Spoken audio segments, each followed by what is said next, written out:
بسم اللہ الرحمن الرحیم۔ السلام علیکم ناظرین، حضور اقدس صلی اللہ علیہ وآلہ وسلم کی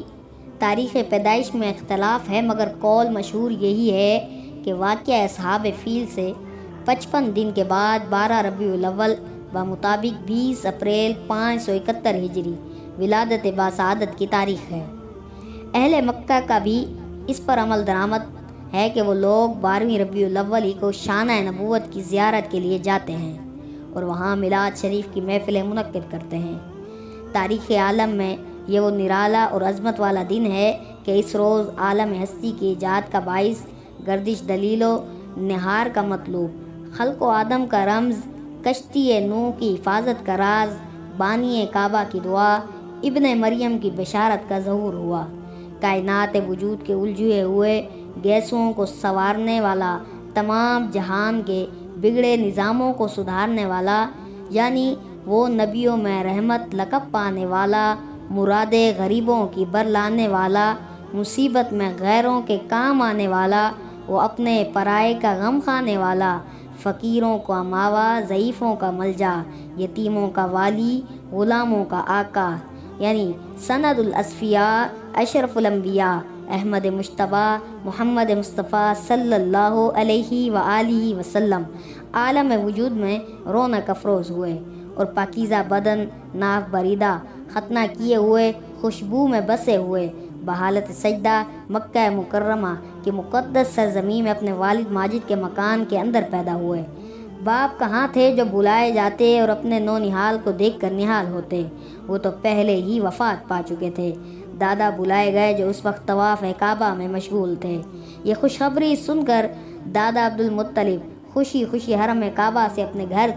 اور والہانہ جوش و محبت میں اپنے پوتے کو کلیجے سے لگایا، پھر کعبہ میں لے جا کر خیر و برکت کی دعا مانگی اور آپ کا نام محمد رکھا۔ آپ کے چچا ابو لہب کی لونڈی صوبیہ خوشی میں دوڑتی ہوئی گئی اور ابو لہب کو بھتیجا پیدا ہونے کی خوشخبری دی تو اس نے اس خوشی میں شہادت کی انگلی کے اشارے سے صوبیہ کو آزاد کر دیا، جس کا ثمرہ ابو لہب کو یہ ملا کہ اس کی موت کے بعد اس کے گھر والوں نے اس کو خواب میں دیکھا اور حال پوچھا تو اس نے اپنی انگلی اٹھا کر یہ کہا، تم لوگوں سے جدا ہو جانے کے بعد مجھے کچھ کھانے پینے کو نہیں ملا، بجزا اس کے کہ صوبیہ کو آزاد کرنے کے سبب سے اس انگلی کے ذریعے کچھ پانی پلا دیا جاتا ہے۔ جس مقدس مکان میں حضور اقدس کی ولادت ہوئی، تاریخ اسلام میں اس مقام کا نام مولد النبی، نبی کی پیدائش کی جگہ ہے۔ یہ بہت ہی متبرک مقام ہے۔ سلاطین اسلام نے اس مبارک یادگار پر بہت ہی شاندار عمارت بنا دی تھی، جہاں اہل حرمین شریفین اور تمام دنیا سے آنے والے مسلمان دن رات محفل میلاد شریف منعقد کرتے اور صلاۃ و سلام پڑھتے رہتے تھے۔ چنانچہ حضرت شاہ ولی اللہ صاحب محدث دہلوی نے اپنی کتاب فیوز الحرمین میں تحریر فرمایا ہے کہ میں ایک مرتبہ اس محفل میلاد شریف میں حاضر ہوا جو مکہ مکرمہ میں 12 ربیع الاول کو مولد النبی میں منعقد ہوئی تھی۔ جس وقت ولادت کا ذکر پڑھا جا رہا تھا تو میں نے دیکھا کہ یک بارگی اس مجلس سے کچھ انوار بلند ہوئے۔ میں نے ان انوار پر غور کیا تو معلوم ہوا کہ وہ رحمت الہی اور ان فرشتوں کے انوار تھے جو ایسی محفلوں میں حاضر ہوا کرتے ہیں۔ جب حجاز پر نجدی حکومت کا تسلط ہوا تو مقابر جنت المعلیٰ و جنت البقیع کے گنبدوں کے ساتھ ساتھ نجدی حکومت نے اس مقدس یادگار کو بھی توڑ پھوڑ کر مسمار کر دیا اور برسوں سے یہ مبارک مقام ویران پڑا رہا۔ مگر میں جب جون 1959 میں اس مرکز خیر و برکت کی زیارت کے لیے حاضر ہوا تو میں نے اس جگہ ایک چھوٹی سی بلڈنگ دیکھی جو مقبل تھی۔ بعض عربوں نے یہ بتایا کہ اس بلڈنگ میں ایک مختصر سی لائبریری اور ایک چھوٹا سا مکتب ہے۔ اب اس جگہ نہ میلاد شریف ہو سکتا ہے، نہ صلاۃ و سلام پڑھنے کی اجازت ہے۔ میں نے اپنے ساتھیوں کے ساتھ بلڈنگ سے کچھ دور کھڑے ہو کر چپکے صلاۃ و سلام پڑھا اور مجھ پر ایسی رکعت طاری ہوئی کہ میں کچھ دیر تک روتا رہا۔ سب سے پہلے حضور صلی اللہ علیہ وآلہ وسلم نے ابو لہب کی لونڈی حضرت صوبیہ کا دودھ نوش فرمایا، پھر اپنی والدہ ماجدہ حضرت آمنہ کے دودھ سے سیراب ہوتے رہے، پھر حضرت حلیمہ سعدیہ آپ کو اپنے ساتھ لے گئی اور اپنے قبیلے میں رکھ کر آپ کو دودھ پلاتی رہی اور انہی کے پاس آپ کے دودھ پینے کا زمانہ گزرا۔ شرفائے عرب کی عادت تھی کہ وہ اپنے بچوں کو دودھ پلانے کے لیے گرد و نواح دیہاتوں میں بھیج دیتے تھے۔ دیہات کی صاف ستھری آب و ہوا میں بچے کی تندرستی اور جسمانی صحت بھی اچھی ہو جاتی تھی، اور وہ خالص اور فصیح عربی زبان بھی سیکھ جاتے تھے، کیونکہ شہر کی زبان باہر کے آدمیوں کی میل جول سے خالص اور فصیح و بلیغ زبان نہیں رہا کرتی۔ حضرت حلیمہ سعدیہ رضی اللہ تعالی عنہا کا بیان ہے کہ میں بنی سعد کی عورتوں کے ہمراہ دودھ پینے والے بچوں کی تلاش میں مکہ کو چلی۔ اس سال عرب میں بہت سخت کال پڑا ہوا تھا۔ میری گود میں ایک بچہ تھا، مگر فقر و فاقہ کی وجہ سے میری چھاتیوں میں اتنا دودھ نہ تھا جو اس کو کافی ہو سکے۔ رات بھر وہ بچہ بھوک سے تڑپتا اور روتا بلبلاتا رہتا، اور ہم اس کی دلجوئی اور دلداری کے لیے تمام رات بیٹھ کر گزارتے تھے۔ ایک اونٹنی بھی ہمارے پاس تھی، مگر اس کے بھی دودھ نہ تھا، مگر مکہ مکرمہ کے سفر میں جس خچر پر سوار تھی وہ بھی اس قدر لاغر تھی کہ قافلے والوں کے ساتھ نہ چل سکتا۔ میرے ہمراہی بھی اسی سے تنگ آ چکے تھے۔ بڑی بڑی مشکلوں سے یہ سفر طے ہوا۔ جب یہ قافلہ مکہ مکرمہ پہنچا، جو عورت رسول اللہ صلی اللہ علیہ وآلہ وسلم کو دیکھتی اور یہ سنتی کہ یہ یتیم ہے تو کوئی عورت آپ کو لینے کے لیے تیار نہیں ہوتی، کیونکہ یہ بچے کے یتیم ہونے کے سبب سے زیادہ انعام و اکرام ملنے کی امید نہیں تھی۔ ادھر حضرت حلیمہ سعدیہ کی قسمت کا ستارہ سریا سے زیادہ بلند اور چاند سے زیادہ روشن تھا۔ ان کے دودھ کی کمی ان کے لیے رحمت کی زیادتی کا باعث بن گئی، کیونکہ دودھ کم دیکھ کر کسی نے ان کو اپنا بچہ دینا گوارا نہ کیا۔ حضرت حلیمہ سعدیہ نے اپنے شوہر حارث بن عبدالعزیٰ سے کہا کہ یہ تو اچھا نہیں معلوم ہوتا کہ میں خالی ہاتھ واپس جاؤں، اس سے تو بہتر یہی ہے کہ میں اس یتیم ہی کو لے چلوں۔ شوہر نے اس کو منظور کر لیا، اور حضرت حلیمہ سعدیہ رضی اللہ تعالی عنہا اس در یتیم کو لے کر آئیں، جس سے صرف حلیمہ اور حضرت آمنہ ہی کے گھر میں نہیں بلکہ کائنات عالم کے مشرق و مغرب میں اجالا ہونے والا تھا۔ یہ خداوند قدوس کا فضل عظیم ہی تھا کہ حضرت حلیمہ کی سوئی ہوئی قسمت بیدار ہو گئی، اور سرور کائنات ان کی آغوش میں آ گئے۔ اپنا خیمہ میں لا کر جب دودھ پلانے بیٹھی تو باران رحمت کی طرح برکات و نبوت کا ظہور شروع ہو گیا۔ خدا کی شان دیکھیے کہ حضرت حلیمہ کے مبارک بستان میں اس قدر دودھ اترا کہ رحمت عالم نے بھی، ان کی رضائی بھائی نے بھی خوب شکم سیر ہو کر دودھ پیا، اور دونوں آرام سے سو گئے۔ ادھر اونٹنی کو دیکھا تو اس کے تھن دودھ سے بھر گئے تھے۔ حضرت حلیمہ سعدیہ کے شوہر نے اس کا دودھ دھوا، اور میاں بیوی دونوں نے خوب سیر ہو کر دودھ پیا، اور دونوں شکم سیر ہو کر رات بھر سکھ اور چین کی نیند سوئے۔ حضرت حلیمہ کا شوہر حضور رحمت عالم کی یہ برکتیں دیکھ کر حیران رہ گیا، اور کہنے لگا، حلیمہ تم بڑا ہی مبارک بچہ لائی ہو۔ حضرت حلیمہ نے کہا، واقعی مجھے بھی یہی امید ہے کہ یہ نہایت ہی بابرکت بچہ ہے، اور خدا کی رحمت بن کر ہم کو ملا ہے، اور مجھے یہی توقع ہے کہ اب ہمارا گھر خیر و برکت سے بھر جائے گا۔ حضرت حلیمہ فرماتی ہیں کہ اس کے بعد ہم رحمت عالم کو اپنی گود میں لے کر مکہ مکرمہ سے اپنے گاؤں کی طرف روانہ ہوئے، تو میرا وہی خچر اب اس قدر تیز چلنے لگا کہ کسی کی سواری اس کی گرد کو نہیں پہنچتی تھی۔ قافلے کی عورتیں حیران ہو کر مجھ سے کہنے لگی کہ اے حلیمہ، کیا یہ وہی خچر ہے جس پر تم سوار ہو کر آئی تھی، یا کوئی دوسرا تیز رفتار خچر تم نے خرید لیا ہے؟ الغرض ہم نے اپنے گھر پہنچے، وہاں سخت قحط پڑا ہوا تھا۔ تمام جانوروں کے تھن میں دودھ خشک ہو چکے تھے، لیکن میرے گھر میں قدم رکھتے ہی میری بکریوں کے تھن دودھ سے بھر گئے۔ اب روزانہ میری بکریاں جب چراگاہ سے گھر واپس آتی تو ان کے تھن دودھ سے بھرے ہوئے ہوتے، حالانکہ پوری بستی میں اور کسی کو اپنے جانوروں کا ایک قطرہ دودھ نہیں ملتا تھا۔ میرے قبیلے والوں نے اپنے چرواہوں سے کہا، تم لوگ بھی اپنے جانوروں کو اس جگہ چراؤ جہاں حلیمہ کے جانور چرتے ہیں۔ چنانچہ سب لوگ اسی چراگاہ میں اپنے مویشی چرانے لگے جہاں میری بکریاں چرتی تھی، مگر یہاں تو چراگاہ اور جنگل کا کوئی عمل دخل ہی نہیں تھا۔ یہ تو رحمت عالم کی برکات نبوت کا فیض تھا، جس کو میں اور میرے شوہر کے سوا میری قوم کا کوئی شخص نہیں سمجھ سکتا تھا۔ الغرض اسی طرح ہر دم ہر قدم پر ہم برابر آپ کی برکتوں کا مشاہدہ کرتے رہے، یہاں تک کہ 2 سال پورے ہو گئے اور میں نے آپ کا دودھ چھڑا دیا۔ آپ کی تندرستی اور نشو و نما کا حال دوسرے بچوں سے اتنا اچھا تھا کہ 2 سال میں آپ خوب اچھے بڑے معلوم ہونے لگے۔ اب ہم دستور کے مطابق رحمت عالم کو ان کی والدہ کے پاس لائے اور انہوں نے حسب توفیق ہم کو انعام و اکرام سے نوازا۔ قاعدہ کے مطابق اب ہمیں رحمت عالم کو اپنے پاس رکھنے کا کوئی حق نہیں تھا، مگر آپ کی برکات و نبوت کی وجہ سے ایک لمحے کے لیے بھی ہم کو آپ کی جدائی گوارا نہیں تھی۔ عجیب و اتفاق کہ اس سال مکہ معظمہ میں وبائی بیماری پھیلی ہوئی تھی، چنانچہ ہم نے اس وبائی بیماری کا بہانہ بنا کر حضرت بی بی آمنہ کو رضامند کر لیا، اور پھر ہم نے رحمت عالم کو واپس اپنے گھر لائے، اور پھر ہمارا مکان رحمتوں اور برکتوں کی کان بن گیا، اور آپ ہمارے پاس نہایت خوش و خرم ہو کر رہنے لگے۔ گھر سے باہر نکلتے اور دوسرے لڑکوں کو کھیلتے ہوئے دیکھتے، مگر خود ہمیشہ ہر قسم کے کھیل کود سے علیحدہ رہتے۔ ایک روز مجھ سے کہنے لگے کہ اماں جان، میرے دوست بھائی بہن دن بھر نظر نہیں آتے، یہ لوگ ہمیشہ صبح کو اٹھ کر روزانہ کہاں چلے جاتے ہیں؟ میں نے کہا یہ لوگ بکریاں چرانے چلے جاتے ہیں۔ یہ سن کر آپ نے فرمایا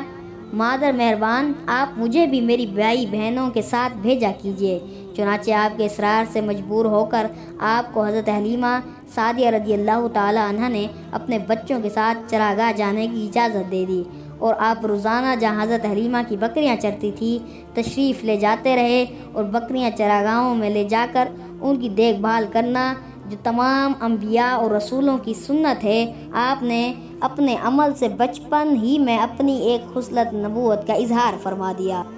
ایک دن آپ چراگاہ میں تھے کہ ایک دم حضرت حلیمہ کے ایک فرزند زمرہ دوڑتے اور ہانپتے کانپتے ہوئے اپنے گھر پر آئے، اور اپنی ماں حضرت بی بی حلیمہ سے کہا کہ اماں جان، بڑا غضب ہو گیا ہے۔ محمد صلی اللہ علیہ وآلہ وسلم کو 3 آدمیوں نے جو بہت ہی سفید لباس پہنے ہوئے تھے چٹ لٹا کر ان کا شکم پھاڑ ڈالا، اور میں اسی حال میں ان کو چھوڑ کر بھاگا ہوا آیا ہوں۔ یہ سن کر حضرت حلیمہ اور ان کے شوہر دونوں بدحواس ہو کر گھبرائے ہوئے دوڑ کر جنگل میں پہنچے تو یہ دیکھا کہ آپ بیٹھے ہوئے ہیں، مگر خوف و ہراس سے چہرہ زرد اور اداس ہے۔ حضرت حلیمہ نے انتہائی مشفقانہ لہجے میں پیار سے چمکا کر پوچھا کہ بیٹا کیا بات ہے؟ آپ نے فرمایا کہ 3 شخص جن کے کپڑے بہت ہی سفید اور صاف ستھرے تھے میرے پاس آئے اور مجھ کو چٹ لٹا کر میرا شکم چاک کر کے اس پہ سے کوئی چیز نکال کر باہر پھینک دی، اور پھر کوئی چیز میرے شکم میں ڈال کر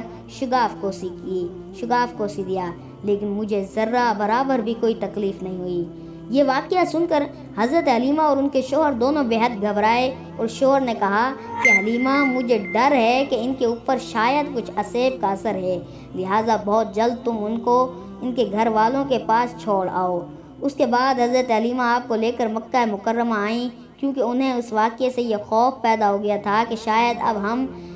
کما حقہ ان کے حفاظت نہ کر سکیں گے۔ حضرت حلیمہ نے جب مکہ معظمہ پہنچ کر آپ کی والدہ ماجدہ کے سپرد کیا تو انہوں نے دریافت فرمایا کہ حلیمہ، تم بڑی خواہش اور چاہ کے ساتھ میرے بچے کو اپنے گھر لے گئی تھی، پھر اس قدر جلد واپس لے آنے کی وجہ کیا ہے؟ جب حضرت حلیمہ نے شکم چاک کرنے کا واقعہ بیان کیا اور اسیب کا شبہ ظاہر کیا تو حضرت بی بی آمنہ نے فرمایا کہ ہرگز نہیں، خدا کی قسم میرے نور نظر پر ہرگز کبھی بھی کسی جن یا شیطان کا عمل دخل نہیں ہو سکتا، میرے بیٹے کی بڑی شان ہے۔ پھر ایام حمل اور وقت ولادت کے وقت حیرت انگیز واقعہ سنا کر حضرت حلیمہ کو مطمئن کر دیا، اور حضرت حلیمہ آپ کو آپ کی والدہ ماجدہ کے سپرد کر کے اپنے گاؤں میں واپس چلی آئی، اور آپ اپنی والدہ ماجدہ کی آغوش تربیت میں پرورش پانے لگے۔ حضرت مولانا شاہ عبدالعزیز صاحب محدث دہلوی نے سورہ علم نشرہ کی تفسیر میں فرمایا ہے کہ 4 مرتبہ آپ کا مقدس سینہ چاک کیا گیا اور اس میں نور و حکمت کا خزینہ بھرا گیا۔ پہلی مرتبہ جب آپ حضرت حلیمہ کے گھر تھے، جس کا ذکر ہو چکا، اس کی حکمت یہ تھی کہ حضور صلی اللہ علیہ وآلہ وسلم ان وسوسوں اور خیالات سے محفوظ رہیں جن میں بچے مبتلا ہو کر کھیل کود اور شرارتوں کی طرف مائل ہو جاتے ہیں۔ دوسری بار 10 برس کی عمر میں ہوا تاکہ جوانی کی پر آشوب شہوتوں کی خطرات سے آپ بے خوف ہو جائیں۔ تیسری بار غار ہیرا میں شک صدر ہوا اور آپ کے قلب میں نور سکینہ بھر دیا گیا تاکہ آپ وہی الہی کے عظیم اور گرا بار بوجھ کو برداشت کر سکیں۔ چوتھی مرتبہ شب معراج میں آپ کا مبارک سینہ چاک کر کے نور و حکمت کے خزانوں سے معمور کیا گیا تاکہ آپ کے قلب مبارک میں اتنی وسعت اور صلاحیت پیدا ہو جائے کہ آپ دیدار الہی کی تجلیوں اور کلام ربانی کی مبینہ آیات اور عظمتوں کے متحمل ہو سکیں۔ جب حضور اقدس صلی اللہ علیہ وآلہ وسلم حضرت حلیمہ کے گھر سے مکہ مکرمہ پہنچ گئے اور اپنی والدہ محترمہ کے پاس رہنے لگے تو حضرت ایمن جو آپ کے والد ماجد کی باندی تھی، آپ کی خاطرداری اور خدمت گزاری میں دن رات جی جان سے مصروف رہنے لگی۔ ایمن کا نام برکت ہے۔ یہ آپ صلی اللہ علیہ وسلم کو آپ کے والد سے میراث میں ملی تھی۔ یہی آپ کو کھانا کھلاتی تھی، کپڑے پہناتی تھی، آپ کے کپڑے دھویا کرتی تھی۔ آپ نے اپنے آزاد کردہ غلام حضرت زید بن حارثہ سے ان کا نکاح کر دیا تھا، جن سے حضرت اسامہ بن زید رضی اللہ عنہم پیدا ہوئے۔ بچپن کی یادائیں۔ حضرت حلیمہ کا بیان ہے کہ آپ گوارا یعنی جھولا فرشتوں کے ہلانے سے ہلتا تھا اور آپ بچپن میں چاند کی طرف انگلی اٹھا کر اشارہ فرماتے تھے تو چاند آپ کی انگلی کے اشاروں پر حرکت کرتا تھا۔ جب آپ کی زبان کھلی تو سب سے اول جو کلام آپ کی زبان مبارک سے نکلا وہ یہ تھا: اللہ اکبر، اللہ اکبر، الحمدللہ رب العالمین۔ بچوں کی عادت کے مطابق کبھی بھی آپ نے کپڑوں میں بول و براز نہیں فرمایا، بلکہ ہمیشہ ایک معین وقت پر رفع حاجت فرماتے۔ اگر کبھی آپ کی شرمگاہ کھل جاتی تو آپ رو رو کر فریاد کرتے اور جب تک شرمگاہ نہ چھپ جاتی آپ کو چین اور قرار نہیں آتا تھا، اور اگر شرمگاہ چھپانے میں مجھ سے کچھ تاخیر ہو جاتی تو غیب سے کوئی آپ کی شرمگاہ چھپا دیتا۔ جب آپ اپنے پاؤں پر چلنے کے قابل ہوئے تو باہر نکل کر بچوں کو کھیلتے ہوئے دیکھتے، مگر خود کھیل کود میں شریک نہیں ہوتے تھے۔ لڑکے آپ کو کھیلنے کے لیے بلاتے تو آپ فرماتے کہ میں کھیلنے کے لیے نہیں پیدا کیا گیا ہوں۔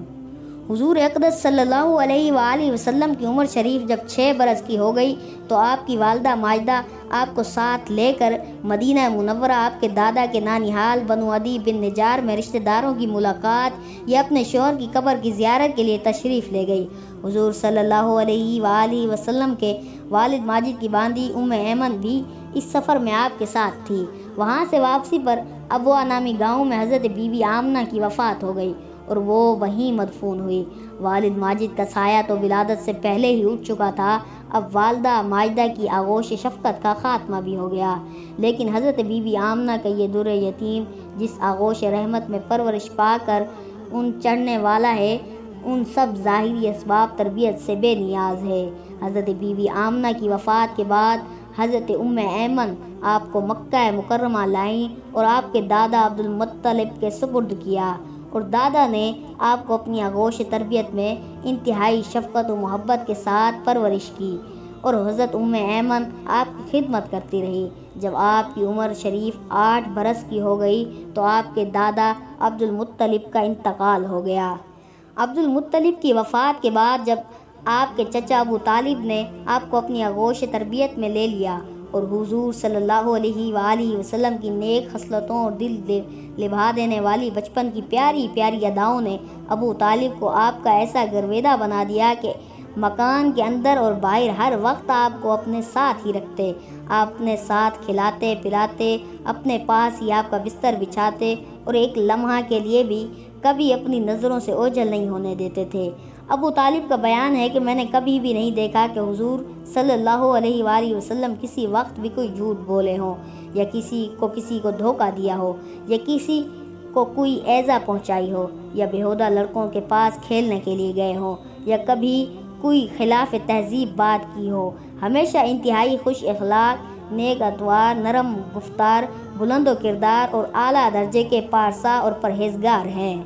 حضور اقدس صلی اللہ علیہ وآلہ وسلم کا لقب امی ہے۔ اس لفظ کے 2 معنی ہیں، یا تو یہ ام القریٰ کی طرف نسبت ہے، ام القریٰ مکہ مکرمہ کا لقب ہے، لہٰذا امی کے یہ معنی ہے کہ آپ نے دنیا میں کسی انسان سے لکھنا پڑھنا نہیں سیکھا۔ یہ حضور اقدس صلی اللہ علیہ وآلہ وسلم کا بہت ہی عظیم الشان معجزہ ہے کہ دنیا میں کسی نے بھی آپ کو نہیں پڑھایا لکھایا، مگر خداوند قدوس نے آپ صلی اللہ علیہ وآلہ وسلم کو اس قدر علم عطا فرمایا کہ آپ کا سینہ اولین و آخرین کے علوم و معارف کا خزینہ بن گیا، اور آپ پر ایسی کتاب نازل ہوئی جس کی شان ہر چیز کا روشن بیان ہے۔